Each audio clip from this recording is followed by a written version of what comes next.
This episode is a Memorial Day special where we honor U.S. Army soldiers who made the ultimate sacrifice. We all went over there and we knew what could happen. We just carry on with that memory and live that day as though they were standing right next to us. That hit us, not just myself and the platoon and his squad, but the whole company was hurt. How did you deal with taking your brother back to the States and then returning to Afghanistan to finish your tour? I owe it to him and his memory to be the best version of myself for everyone in my life. He's never really gone until I stop saying his name. And until I draw my last breath, his name will never stop coming out of my mouth. Hello, Dragoons. This is Command Sergeant Major Pingel, your Regimental Command Sergeant Major, and this is a very special episode of Kill Tank Radio. Memorial Day. Its history dates back to the Civil War. It wasn't made an official federal holiday until 1971. The U.S. government recognized Memorial Day to ensure that the sacrifices of Americans' fallen heroes are never forgotten. While many Americans celebrate it as the start of summer, for members of the military it means much more. In the studio today, I have two Dragoon leaders. They are dedicating this episode to soldiers they personally knew, soldiers who made an impact on countless lives and share their impact with our listening audience. So I'll let my guests introduce themselves and who they are dedicating this episode to, starting with Sergeant First Class Sandoval. I'm Sergeant First Class Elson Sandoval. I'm a platoon sergeant for Lightning Troop, 3rd Squadron, 2CR, and I'll be dedicating this episode to Corporal Stephen Raderstorf. This is Staff Sergeant Nicholas Simmons. I'm the 2-2 Squadron Master Driver, dedicating this episode to PFC Anthony Simmons. Okay, Sergeant First Class Sandoval, we'll start with you. Talk to me about Corporal Stephen Raderstorf. Corporal Raderstorf, I met him at my first unit back in Fort Hood. I was part of 3rd Brigade, 1st Cav, and 3-8. Raderstorf was a member of each platoon at one point of his career. And I was in 3rd Platoon when he came to us for a training event for GRTC leading up to our deployment. Like, he was a friend. No matter what was going on, he always tried to make your life better, make the situation better, either by listening to you, by helping you. Whatever it was, Raderstorf was a go-to guy, no matter who you were in the platoon or even in the company as well. It sounds like Corporal Raderstorf was not only an outstanding soldier, but an outstanding leader and an outstanding friend. If you don't mind sharing with the audience, what happened on that deployment? So it was our first deployment.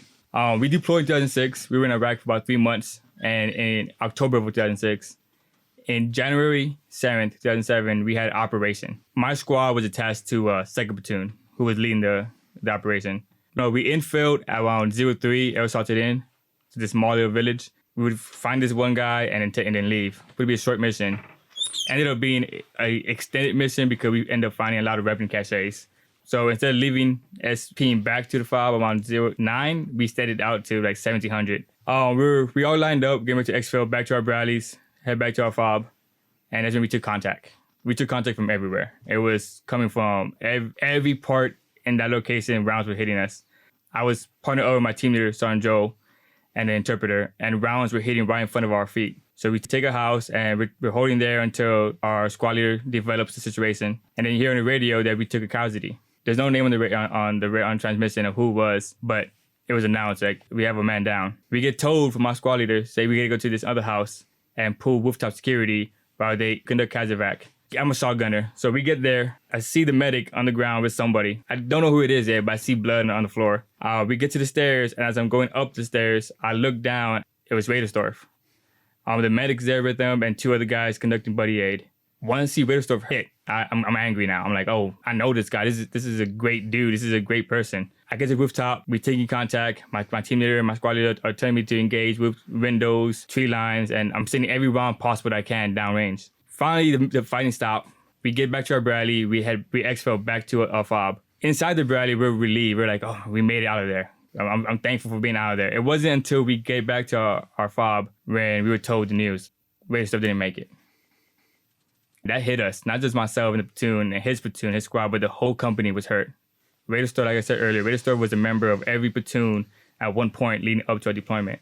I dealt with death before in my life, but not like this, not in a combat environment where Raderstorf was a leader, he was a friend, and he's not going to be there anymore.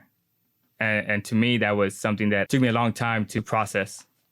Well, Sergeant Sandoval, I really appreciate you sharing that story with our Dragoon family. I know it's not easy to reflect on those days, but sometimes it is healthy to be able to talk about it.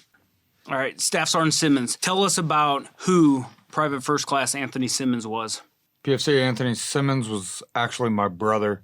We both joined 2 months from each other in 2009. Unforeseen, ended up going to Fort Campbell, Kentucky. Ended up in 1st Brigade Bastogne, 2nd Battalion, 327.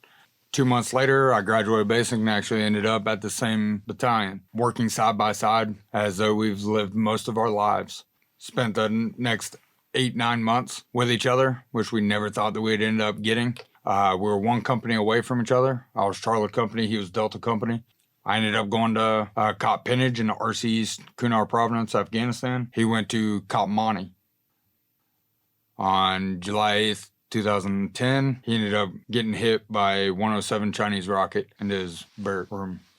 He was walking outside, some mortar rounds indirect, started getting hit onto the cop. He ended up running into their little housing and got 4 guys that were sitting in there out. And when they got to their little collection point to get accountability and found out that the only one missing was my brother, they started running back to the building to get him. And as they were running back, the last round ended up impacting his room. On the cop, at that time, they were using the B-hut as an ammo storage point, and that round ended up setting those rounds off and ended up setting the B-hut on fire.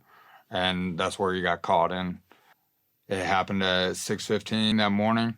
6:45, I'm getting woken up on my cop and getting told that the CO wanted to see me. I walk over there. A little bit before that, 2 of our buddies ended up going down. I was actually scheduled to go up to his cop for the combat memorial. The flight kept getting delayed. The follow-up day, I was supposed to catch a flight up there. So my assumption was it was going to end up being like, my thought was that the flight came a day early. It was the CO, the only one that's going to be left. So he was going to give me my little flight brief. Went to the CO's office on the talk. That's where my CO, my PO, my platoon sergeant, and my squad leader were there, just standing there in a line. My first thought was, it doesn't take this many of my leadership to give me a quick flight brief. They're like, have a seat. No, I'm good.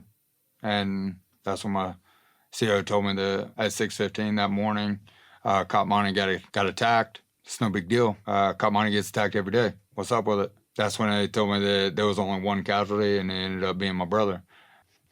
There was a situation a couple weeks prior where their platoon got hit with a S-vest on a bridge. It took 3 days for them to come back and tell me that my brother was on the other side of the bridge and he didn't get hit. So I didn't believe it. I was like, no, it's not possible. So last time it took 3 days to tell me, and then now you're telling me within 45 minutes? I guess it's not possible. They said everybody was accounted for except for him. Ended up packing me a pack. They got me a flight. I flew to Jalalabad with my squad leader and one of my teammates. At that point, I met up with his platoon at the flight line, and that's where they had my brother there, laying there in a bag. That's where I got my brother. I picked him up, put him on a cart, put him across the flight line like it was probably leaves in a wheelbarrow, put him in a Black Hawk, put a flag over him, and that's where I flew from there to Bagram and moved on. And that's where I called my mom and told her I brought him over here and I'll bring him back. All right, so Staff Sergeant Simmons, I really appreciate you telling that story and sharing it with the Dragoon family. I know it cannot be easy to talk about all the time. My question for you, I guess, is, having just come out of basic training, experience in this, where we all consider every soldier to our left and our right our brother and our sister, but this has a whole new meaning to our brothers in arms. How did you deal with taking your brother back to the States and then returning to Afghanistan to finish your tour? Before we joined, and kind of the reason for us joining is that my brother and I were going like a dead-end path. And joining the Army was one of those things that we can build a road for us to walk down. I saw my brother at work every day, and he finally found a job that was not just good for him, but actually bettered him. When I went back, I noticed that his platoon, they were doing the same job that we were doing in a line platoon with only 14 guys. So I made the recommendation to my battalion sergeant major to get transferred from my company and my platoon to his. And I spent the remainder of the almost 9 months on that deployment with his platoon and his guys. I'm sure it could not have been easy to take your brother back to your family and then tell your mother and your father that you're returning back to Afghanistan where all this occurred. And it took a lot of courage and resiliency from yourself to be able to do that. You know, and it's very impactful for you to go join your brother's platoon to fill a gap that you knew they had. What impact does that say your brother had on you, and that you were to impact that platoon and that company going forward through the rest of the deployment? One of the impacts that he had was that he was the clown. He was the funny guy in every situation. He gets frustrated, but he took every situation and turned it into something. One of the things that all of his guys was telling me when I went to them was that he made their experience better. One of the reasons was that he just looked at everything not just as a joke, but as a better experience. We were right before we deployed. This was our first deployment. I was a private. I was terrified. And I just look over at my brother, and he didn't have a care in the world. I just had it in my mind that he just didn't know what was expected. He just carefree, just like any other body. But no, he knew just what we were going into as much as anybody else, but just live for the day. And that was one aspect that he brought to his platoon, his company. The simple fact that we're going to live each day. Just because you woke up that day doesn't mean you're going to go to sleep that day. Might as well make the best of that dash in between the dates. Moving on, that's what I try to do for the rest of that deployment. Well, it sounds like your brother was an amazing person and soldier that obviously had a huge impact on everyone around him. So turning back to you, Sergeant First Class Sandoval, tell us about Corporal Raderstorf and the impact he had on you, and how does he made you a better person? So Major, I'm going to tell you one of my first experience with Raderstorf. So this is back in 2005. I have known Raderstorf for maybe 3 to 4 weeks. We were coming up Thanksgiving break. I was a private that did not know how to use money. Whatever I made, I spent it the next day. So I had a daughter who lived in San Antonio with her mother. I tried to go home as much as possible. But for Thanksgiving break, I didn't have enough money to get a Greyhound to go from Fort Hood to San Antonio. So I decided to stay in my barracks room. Raderstorf is from Arizona. So he didn't go home. He was walking around the barracks the morning of Thanksgiving. He heard music from my room, knocked on my door, and the first thing he said, like, "What are you doing here? Go see your daughter." This goes to who Raderstorf is as a person. It didn't matter who you were, if you were in the platoon or not. If he could help you, he would help you. He told me, pack your bags, be ready to go out in 30 minutes. So I packed my bags. He picks me up. He takes me to the Greyhound. He buys my ticket to San Antonio and back. And he told me, spend time with your daughter, man. This is your time. We have 4 days off. Go see your daughter. That meant the world to me. I never repay back what he did for me that day. I feel very fortunate to be where I'm at in life. I'm a platoon sergeant. I'm in charge of 42 soldiers that I get to lead. I'm married, going on 11 years. I got 4 beautiful kids. I feel undeserving of the life that I have because of the man Raderstorf was. Like, I could never measure up to who he was. I, for some strange reason, was on all 3 of my deployments, was allowed to come back. I owe it to him and his memory to be the best version of myself for everyone in my life. My soldiers, my wife, my kids, my family back home, because that's who Steven was to us. The best version of Assassin Company. So I have to do that every day when I wake up. No matter how I'm feeling inside, I have to be better than I was yesterday, because I'm very, very blessed to be sitting here talking about him, remembering him, because so many times I feel like he should have the life I live. They say the good die young, right? I hate that it's true, because he was a good guy. He was a good human being. And now I'm here in his place. I owe it to him. I owe it to his memory to always live my day the best. So for both of you, you know, the regimental commander always talks about people first. His enduring intent is care like a professional, and he's always talking about being a positive leader. And it sounds like both Private First Class Simmons and Corporal Raderstorf absolutely embodied those traits. And it's clear with the impact that they've had on your lives and they continue to have on your lives. How do you continue to celebrate your brother's life? You can ask any one of my guys from the 6 duty stations that I've been to since. You give me an opportunity to talk about my brother, I'm going to talk about my brother. My brother was one of the best men I ever knew in my life. even though we're only a year and 8 months to the day apart. He was such an influence that I look up to every day. It's only because of him is how I went from a poor country guy from North Florida to a staff sergeant in the Army. If it wasn't for him, I wouldn't be here. His drive to do anything, and it's usually on the negative side. Oh, you slow. You can't run. So I'm always like trying to better my time on my run just so he'd shut up. And it was just the competitive notion between him and I and everyone else around us. And it wasn't a malicious, but it was negative. But at the same time, it was meant to build you up. But it was meant to just push you just so you'd have that drive to try and beat him. And then when you finally beat him, he's already been working. He ain't said nothing, but he's already been working to beat you back. And that's just one thing that I use every day. I kind of see it in one of those lights that he's never really gone until I stop saying his name. And until I draw my last breath, his name will never stop coming out of my mouth. Well, thank you for sharing that, Staff Sergeant Simmons. I mean, again, it's great to see you be able to smile like that when you look back on the impact that he's had and how you continue to take that forward and be able to remember him and not let it be lost. So Sergeant First Class Sandoval, same thing to you is how do you continue to celebrate Corporal Raderstorf's life? Well, so I'm going to piggyback off Staff Sergeant Simmons. I talk about him. I talk to my kids about him. My kids know who Steven, I call him Steven to them, like who he is and how he loved playing the guitar. And then one of my daughters picked up playing guitar, and that I'm not good at instruments. Hopefully that was the connection they had. And I talk about how what he did for me that Thanksgiving morning. I continue to tell stories about him. He mentioned like when you don't say his name anymore. In my culture, we have Day of the Dead.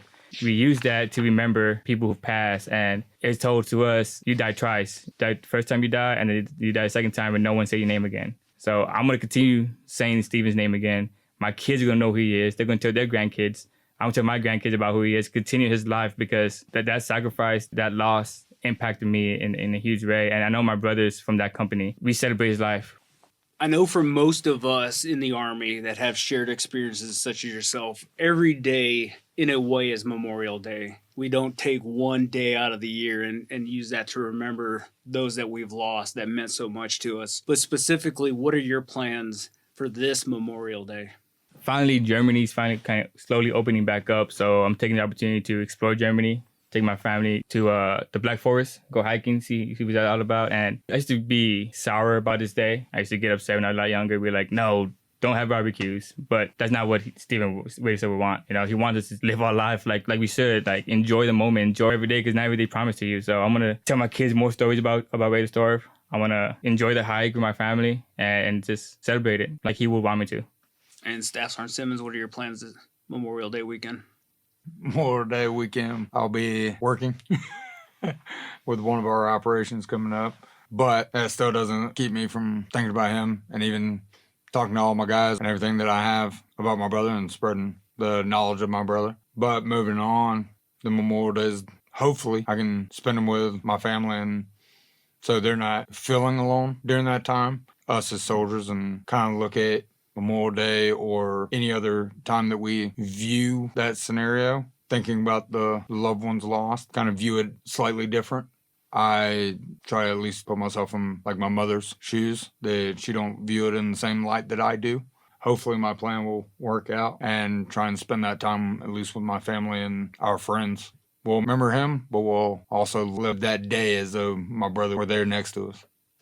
So, Dragoons, as we approach Memorial Day, I know War Eagle and Cougar will be out of town doing operational requirements that are asked of them. But if you're here on Rose Barracks, I recommend that you take some time to visit the memorial and look up one of the soldiers that has their names engraved on that monument and get to know something about one of those soldiers. So I'll turn it to you, Sergeant First Class Sandoval. Do you have any final comments? To the Dragoons listening, I know some people say Memorial Day is a time to mourn, but it's also a day to celebrate. So take that moment to remember their fallen comrade and remember how they would want to be remembered and how they want you to live your life, enjoying the 4-day weekend, enjoying that you're still around. And Staff Sergeant Simmons? Sergeant Major, there's nothing about just sitting by and just being depressed about the day. It's about actually remembering the brothers and sisters or family members that we had and that are now lost, but to remember the times that you had together, the times that you will forever be ingrained in your mind and in your heart. And I implore you to actually just live that day as though they would. Use that as the in memory of them. If they're that life of the party, like my brother was, he never met a stranger. He had one guy about to fight, and then next thing you know, they're sharing a beer together. Just continue the legacy that they already put that first step towards. And Sergeant Major, that's what I have. Sergeant First Class Sandoval and Staff Sergeant Simmons, on behalf of Colonel Ewers and the entire regiment, thank you for joining us for this podcast. We must always honor and remember the soldiers that came before us, gave so much for our nation. Thank you for sharing the memories of Corporal Stephen Raderstorf and PFC Anthony Simmons, soldiers that made the ultimate sacrifice but should never be forgotten. Lastly, I would like to ask anybody listening to this podcast who is struggling with loss of a loved one or knows someone who is in a similar situation. Every day, and especially Memorial Day, can be challenging for many of us, and we need to stand by ready to care like a professional. Your leadership and your fellow Dragoons are always ready to provide you any assistance that you need. This is Dragoon 7 signing out. The following section was recorded after the podcast and has language that may be inappropriate for younger audiences. However, we feel it provides important perspective into the lives of soldiers who have lost someone in combat.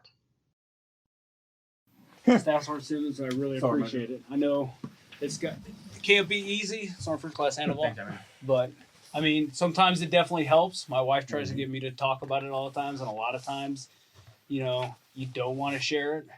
I think it's one of those kind of things. It's always, we just grew up in the Army, always like talking shit in the motor pool, just with the bros. And it's usually like a family thing, because your family's like back home. They're not really going to understand it. They'll hear it, but they really don't understand it, where you're coming from on it.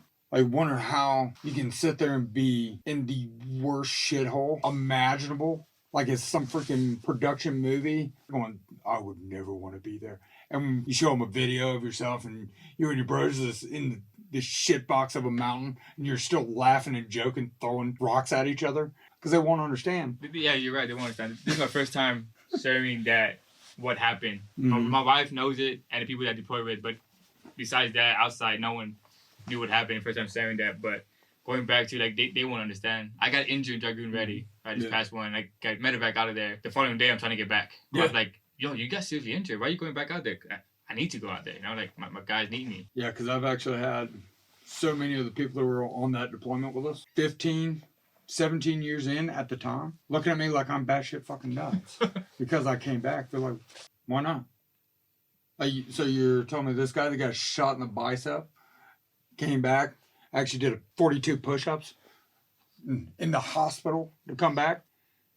What about the Ops Sergeant Major, got his leg blown off and was home for the minimum amount of time, put on one little bent back paperclip legs, all pulled a little tink, and freaking ran a freaking PT test and did a 1430. I'm barely doing a 1430 at 34 years old. No, this dude's like 50 years old running a 1430 just so he can get back to Afghanistan. I'm some little 23, 24-year-old freaking PFC going, what the fuck is my excuse? Yeah, I could come home and stay home. Big fucking deal. But I got a whole battalion full of fucking brothers and sisters that can't fucking come home yet. Yeah. That fucking round impacted my brother. It didn't impact me. Why the fuck do I get a fucking right to come home? That's the mindset that we have in our job and in this career. Some people talking about it is not going to understand. So when we sit there and talk about our bros and even sisters, because I even lost a female during that deployment, and that was 2010.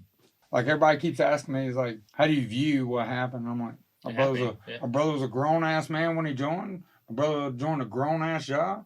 He did his job like a grown-ass man. And you know what? He freaking loved what he did. And not only did he love it, he was damn good at it. But he had slung some freaking tow missiles up. You know what I'm saying? So am I sad about it? You're damn right. It fucking sucks. My brother's the best fucking friend I've ever had in my life. Do I hold remorse over it? Fuck no. Because I feel like if I did, that pulls away from everything my brother did. Mm-hmm.